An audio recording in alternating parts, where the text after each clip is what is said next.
স্বামী বিবেকানন্দ বলেছিলেন, ভালোবাসা শুধু ফিলিং নয়, ভালোবাসা হলো একটি ট্রায়াঙ্গেল।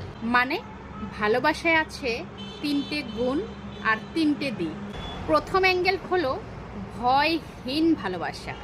একটা মাকেই দেখুন না, যখন তার সন্তানের উপর বিপদ আসে তখন সে এটা দেখেন না যে সামনে কে দাঁড়িয়ে আছে, মানুষ হোক বা জন্তু, শুধুমাত্র একটা জিনিসই চিন্তা করে, আমার সন্তানকে বাঁচাতে হবে যে কোনো প্রকারে। এরপর দ্বিতীয় অ্যাঙ্গেল হলো ভালোবাসা কখনো কিছু দাবি করে না। আজকাল আমরা অনেকেই ভালোবাসাকে দেনা পাওনার মতো বানিয়ে ফেলেছি। আমাকে এটা দেও, আমাকে ওটা দেও, আমি এত কিছু করছি তাই তুমিও আমাকে রিটার্ন দাও, তুমি আমাকে নিশ্চয়তা দাও।